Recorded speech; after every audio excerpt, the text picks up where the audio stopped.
Matt Hogarty of LoveHowick is my guest today for this episode of the Howick Highlight, where we interview people, businesses and organisations in and around Howick. I'm Lucy Blackman, real estate agent at St. John's Village Lifestyle Estate in Howick.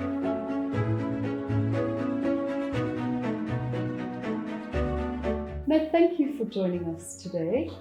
What is LoveHowick and when and how did it all begin? Well, thanks for the opportunity to obviously be here. I think it's always a great privilege speaking about Howick, the place that we love, the place that we are currently obviously residing in. Yes. So we want to see obviously grow and develop. And I think Love Howick has always had a mission of bringing people together for transforming our region.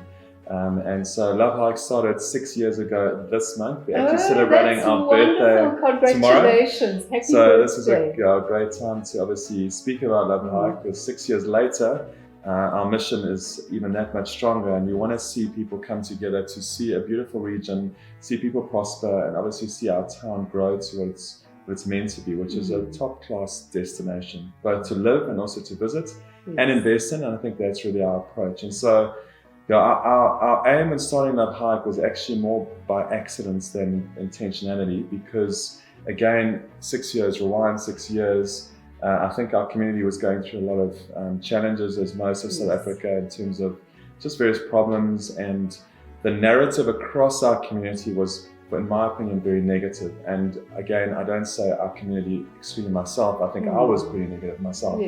And it actually started, funny story, if I can go into just a little story. I was driving around Howick, and once again, just looking at the rubbish and looking at the potholes and looking at verges that were about a meter high, and I was complaining to my wife again. And I think this is just a common kind of narrative, it's just complaints and negativity and all those things. And my 4-year-old daughter was in the back seat of the car, and at the end of my nice little complaint, she said, "Dad, why don't you do something about it?" And so there was stunned silence in the car, and my wife looked at me and said, "So that is a very good idea." And so that just instigated, I think, a willingness to go, well, why don't we be the solution that we want to see, instead of waiting for somebody else to do it? And at the same time, I was connecting with a whole lot of different organizations, different churches, NGO groups, different business sector, and just saying, well, if we could do something together, the impact would be far greater, the collaborative effect would be far more sustainable, and I think there would be far more good results as a result of that. And so our mission has always been to bring different sectors together around a common vision to see our town prosper. And so we exist to kind of be a platform for positive change that we want to see, instead of everyone in different silos doing different things. Let's bring that together. And do it together rather. So that's really the aim. Yes, wonderful. And you've been involved and been doing many interesting projects. Tell us about some that you've done, some that you're currently doing, and some that you plan on. So our three main sort of streams of operation are people and place development, environmental and waste management, and social services. And so some of the projects we're involved in those particular streams, I think, obviously the place development, we want this to be a top destination for tourists. We want this to be a top place for investments. We want to see people come and live here because it is a beautiful space. And so we look at different ways to partner people together to attract investments. And I think the biggest part of that is ensuring that we proclaim and declare a positive narrative. And so some of our big projects are around media, just doing things like little video clips to promote the area. We've done one while we love Howick, and so we've interviewed car guards and traffic officers and business leaders, and I mean every spectrum of society, just giving their perspective on why this is a beautiful place. And so that went viral across the world. And so stuff like that, writing competitions in schools, just to get from the kids why they love living here and why they, and their parents why they chose to live here.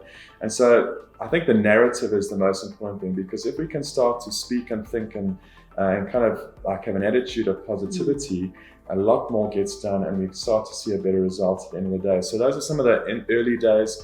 In terms of people development, our big focus is our dream centers. Fantastic. And so that's where we take the unemployed and those who are very disempowered in their thinking and bring them through a process of transformation. And so it starts with a 1-month course where we teach life skills and professionalism and positive work ethic and just basically being a positive contribution to the workplace. And from there, they go into the workplace, they get jobs. We do various volunteer internships. And we've seen, I think, close to 1,500 people trained through that program so far, with 47% of them finding work as a result of the program. So it's been a huge just undertaking, but with such positive results. Yes. And then from there we run various courses, short courses to train people. So there's hospitality courses, baristas, waiters, bakers, caterers, home-based care, there's IT and office admin, there's beauty, agriculture. We've just launched our entrepreneurship school, so to train up-and-coming business leaders. So those are just some of the different things that we do, and the goal is to get people into employment or to start businesses.